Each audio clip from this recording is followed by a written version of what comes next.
you can go ahead. Hey, Coach. How do you feel that your team executed down the stretch in the second half of this game? And what was the difference in this game that ultimately ended in something and bringing you guys to an 0-2 record in the series?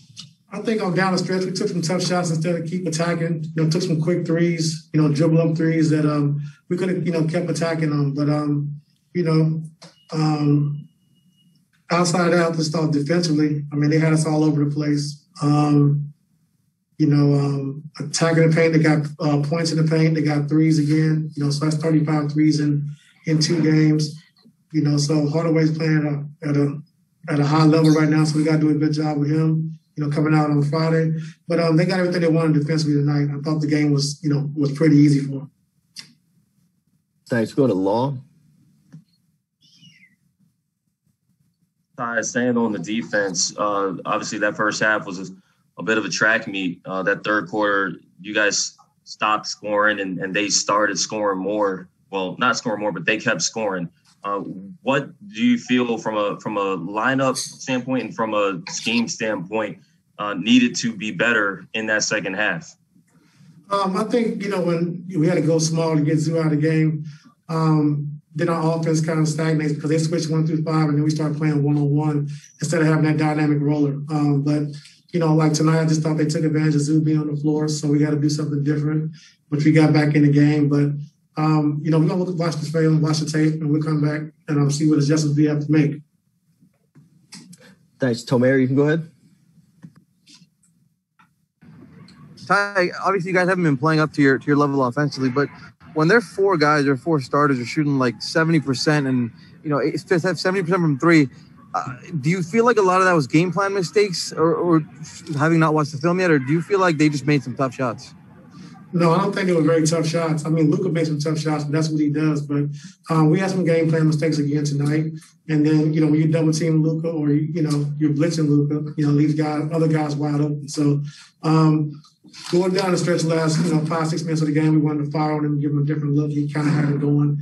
They was trying to pick the mismatch, in the pick and roll, and then trying to just have Luka back down whoever was guarding. So they did a good job with that. But, we had some game plan mistakes as well that we just continue to keep cleaning up. Well, what's the level of concern right now, down 0-2, going over there to Dallas? I'm not concerned. Like I said, they got to win 4 games. And, you come in on an opposing team's floor and you play, there's no pressure on you to make shots because you're supposed to, you just try to come in and steal a game or steal 2 games. But now they got to go home and try to keep up the same shooting. So it's easy to come on the road and do that when there's no pressure on you. So we'll see in game 3. Minutes. What went into that decision when you've been playing pretty well most of the night? I got to look at it. You've said that you're always confident no matter what the situation of the series is. How do you ensure over the next couple of days that the rest of the roster feels the same way you do going into game 3? You got to talk to them. I've been down before. I've been down all my life and succeeded, so I'm not worried about it. You got to win 4 games, and that's what it is. They won 2 games on our home floor. Now we got to go return the favor. Thanks. Ohm, you can go ahead. Hey, Ty, it's clear this team has championship expectations, and you've said that all season long. What's the state of the mind of the team right now? I know it's right after the loss, but, what's the confidence level of the team right now? You got to ask them. My confidence level is high.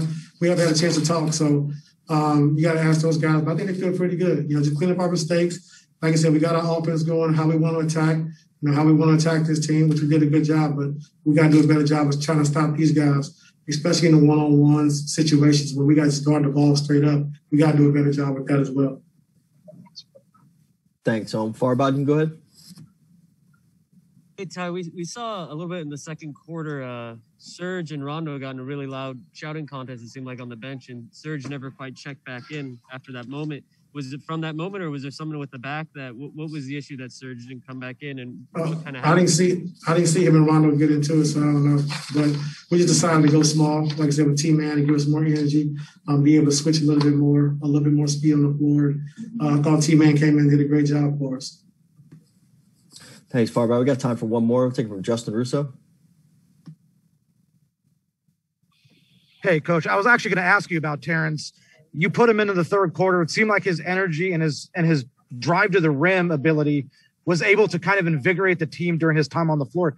Is that kind of something we can expect from him going forward in terms of getting minutes in this kind of series where that's needed? Yes, sir. I think it gives a guy who can switch on the floor, do more switching, especially with their second unit, do more switching. A guy who can rebound, attack, get to the basket, make plays. So, like I said, I was very impressed with how he played tonight. Thank you. Thank you, Coach.